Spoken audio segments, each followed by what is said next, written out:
یہ جو لوگ کہتے ہیں کہ نہیں یہ ماڈرن لائف میں بندہ مایوس ہی رہے گا تو آؤٹسکرٹس پہ چلے جاؤ اپنی سمپل، آپ کو کیا لگتا ہے وہ دور آ گیا ہے؟ بات صرف اتنی ہے، آپ اپنے سے نیچے والے کو دیکھ لیں، بالکل اسی وقت شکر کے جذبات پیدا ہوں۔ زبردست تو دین کے معاملے میں ہمیشہ اپنے سے اوپر والے کو دیکھو، دنیا کے معاملے میں ہمیشہ اپنے سے نیچے والے کو۔ زبردست جب آپ کو یہ ہو کہ مجھے گاڑی اچھی نہیں دی تو وہ بھی دیکھ لیں جن کے پاس گاڑیاں ہیں ہی صحیح، نہیں، وہ بھی دیکھ لیں جن کے پاس موٹر سائیکل بھی نہیں بالکل ہے۔ صحیح، تو اصل مومن وہی ہے، اور اصل ہمارا امتحان بھی یہی ہے۔ ہمیں اللہ نے بھیجا بھی امتحان کے لیے۔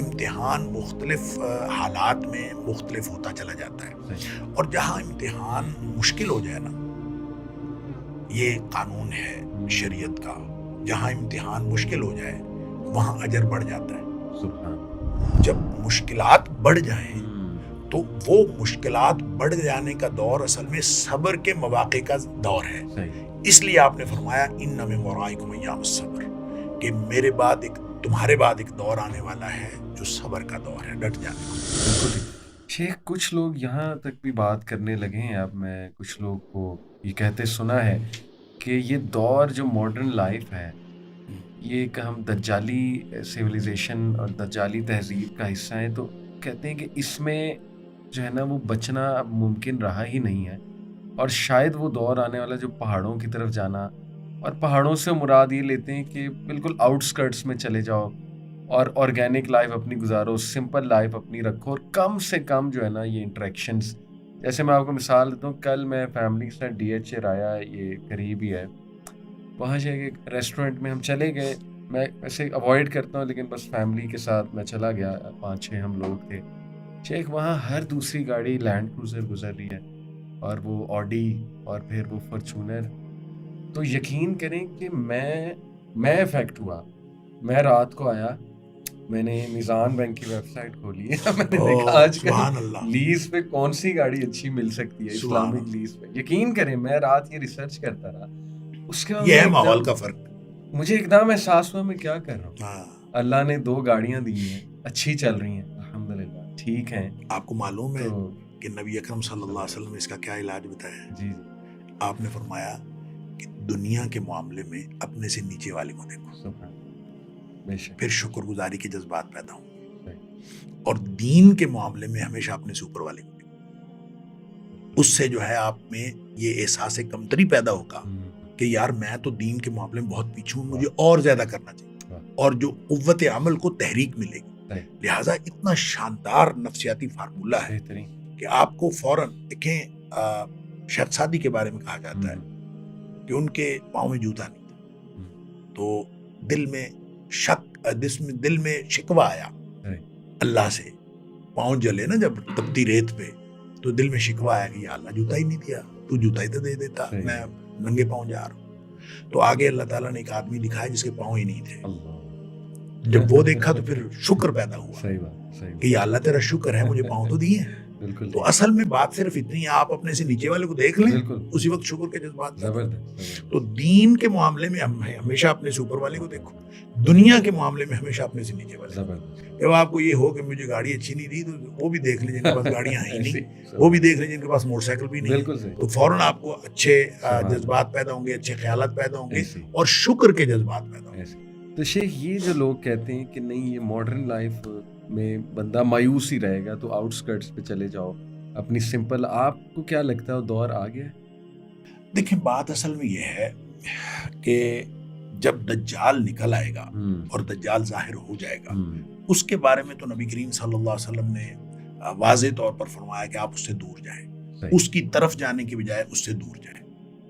لیکن جو اس سے پہلے زندگی ہے، اس زندگی میں پہاڑوں کی طرف نکل جانا یا غاروں میں جا کے زندگی گزارنا یا الگ، اس ایسے مومن کو پسند نہیں کیا گیا جو معاشرہ چھوڑ کے کہیں اور نکل جاتا ہے۔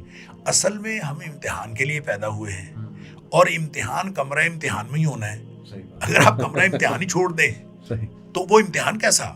اس لیے نبی پاک صلی اللہ علیہ وسلم کا فرمان ہے المومن، یعنی 2 مومنوں کا تقابل کیا ہے، المومن الذی یخالط الناس، وہ مومن جو لوگوں کے اندر رہتا ہے، لوگوں میں رہتا ہے، وَيَصْبِرُ عَلَىٰ أَذَاهُمْ، اور ان کی طرف سے جو اس کو مصیبتیں تکلیفیں اس کو تلخی ترشی ملتی ہے، اس پر وہ صبر کرتا ہے.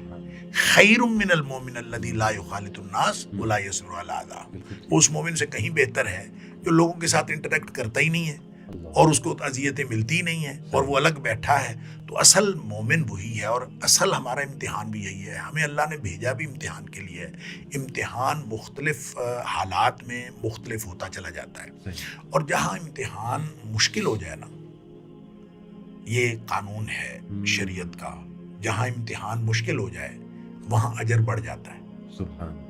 یعنی جتنا امتحان مشکل ہوتا چلا جائے، یعنی آج کے دور میں آپ اگر کہیں کہ جتنے بھی ماڈرن لائف ہے اس نے امتحان ہمارا مشکل کر دیا ہے، تو جب ہم مشکل میں ہیں تو اتنا زیادہ صبر کرنا پڑتا ہے.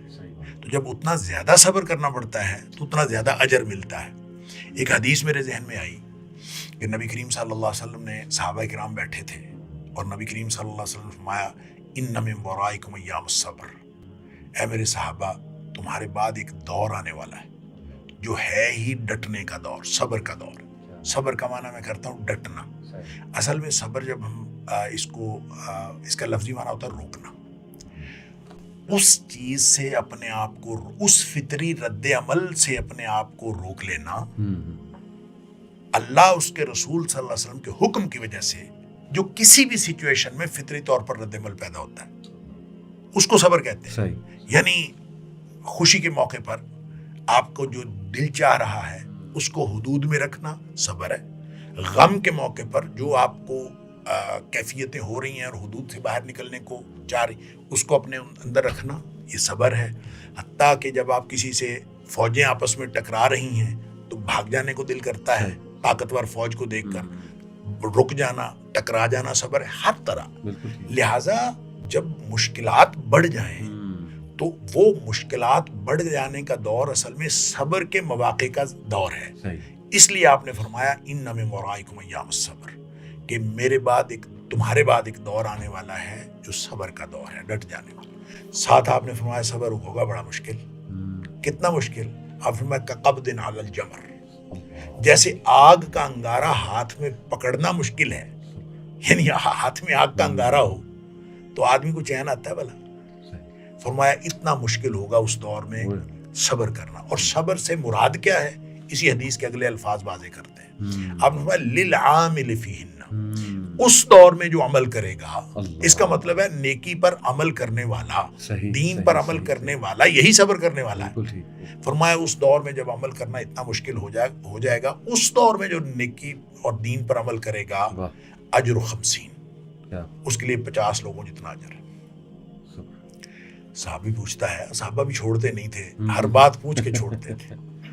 صحابی پوچھتا ہے اللہ کے رسول صلی اللہ علیہ وسلم، یہ 50 لوگوں جتنا جو اجر ملنا ہے، یہ 50 لوگ کون سے ہیں؟ اس دور کے 50 لوگ ہیں یا ہمارے دور کے 50 لوگ ہیں؟ نبی اکرم صلی اللہ علیہ وسلم فرمایا 50 منکم، اے میرے صحابہ تم 50 صحابہ جتنا اجر ملے گا جو اس دور میں دین پر عمل کرے گا. لہٰذا اگر مشکل ہے نا یہ دور، تو یہ اجر کا دور ہے، یہ خوشخبریوں کا دور ہے. مومن کے لیے جتنا بھی مشکل دور آتا ہے، اور وہ حدیث تو آپ نے سنی ہوئی ہے، نبی کریم صلی اللہ علیہ وسلم، بڑی معروف حدیث ہے. آپ نے فرمایا کہ جو مومن ہے اس کا معاملہ تو خیر ہی خیر ہے. ان امر المومن، مومن کا معاملہ سارے کا سارا خیر ہے. اور وہ جو خیر ہے وہ کیسے؟ پھر ساتھ آپ نے فرمایا وَلَيْسَ ذَاكَ لِأَحَدٍ إِلَّا الْمُؤْمِنِ، یہ معاملہ صرف مومن کے ساتھ ہوتا ہے، کسی اور کے لیے نہیں ہوتا. بالکل ٹھیک. اور عجب لامر المومن، مومن کا معاملہ بڑا عجیب ہے. کیا عجیب معاملہ ہے کہ وہ ہر ایک حالات میں اس کو بھلائی ہی بھلائی ملتی ہے. پھر آپ نے اس کی وضاحت فرمائی کہ اس کو جب خوشی ملتی ہے تو یہ اللہ کا شکر کرتا ہے اور وہ معاملہ بھی اس کے لیے خیر ہو جاتا ہے. اور جب اس کو کوئی مشکل پہ پڑتی ہے، تنگی آتی ہے، تو یہ صبر کرتا ہے تو وہ معاملہ بھی اس کے لیے خیر آ جاتا ہے. لہٰذا مشکل میں بھی خیر اور بھلائی میں بھی خیر، یعنی خوشی میں بھی خیر، تو خوشحالی اور تنگی دونوں خیر، تو یہ مومن کے لیے معاملہ ہو جاتا ہے. تو لہٰذا اگر اللہ تعالیٰ ایمان عطا فرمائے تو پھر تو معاملات بہتر سے بہتر ہوتے چلے جاتے ہیں. تو آپ نے جو فرمایا کہ کیا ہمیں الگ ہو جانا چاہیے، تو اس ماحول سے اگر ہم الگ ہوں گے، ہاں جہاں آپ کا خیال ہو برائیاں بڑھ رہی ہیں تو تو برائیوں سے پیچھے ہٹنا چاہیے. بالکل. اور برائیوں والے ماحول میں آپ جہاں جہاں دیکھیں کہ خرابی ہو رہی ہے اس خرابی سے پیچھے ہٹنا چاہیے. آپ اگر ان کو روک نہیں سکتے تو کم از کم ان کو چھوڑ دیں. برائی کی نفرت ہونی چاہیے, اور برائی کی نفرت اگر دل میں رہے گی تو ایمان سلامت رہے گا. اگر برائی کی نفرت, آپ اگر برائی کے ساتھ کمفرٹیبل ہو گئے, جی ہاں جی, برائی کے ساتھ کمفرٹیبل ہو گئے, برائی کی نفرت نکل گئی, اور برائی کی نفرت نکل گئی سمجھ لیے ایمان نکل گیا. لہذا ایمان کی سلامتی کا آخری درجہ یہ ہے کہ آپ برائی کی نفرت دل میں رکھیں. لہذا اگر کوئی ایسی بات ہو تو برائی کو چھوڑ دینا ضروری ہے. جیسے نبی پاک صلی اللہ علیہ وسلم نے فرمایا کہ ہر شخص یعنی اپنے آپ کو یہ نہ کہے کوئی بات نہیں میں کر لوں گا, میں اس میں رہتا ہوں. نہیں, جہاں برائی ہو رہی ہے اس محفل کو چھوڑ. بالکل. جیسے نبی پاک صلی اللہ علیہ وسلم نے فرمایا کہ اس دسترخوان کو چھوڑ دیں جس دسترخوان کے اوپر شراب چنی ہوئی ہو. آپ کہیں کہ میں کون سا شراب پیتا ہوں, مجھے کیا شراب کوئی مجھے میرے منہ میں آ رہی ہے. تو نبی پاک صلی اللہ علیہ وسلم نے فرمایا اس دسترخوان پہ ہی نہ بیٹھیں جس پر شراب چنی ہوئی. ہاں ایفیکٹ ہو سکتا ہے, یا کم از کم آپ, اس کا مطلب یہ ہے کہ آپ کمفرٹیبل ہو گئے کہ وہ آپ کے ٹیبل پہ رکھی ہے تو آپ کمفرٹیبل ہو گئے. تو برائی کے ساتھ کمفرٹیبل ہونا یہ اصل میں ایمان کے ضائع ہونے کا خدشہ ہے. اس لیے کہ برائی کے ساتھ کبھی کمفرٹیبل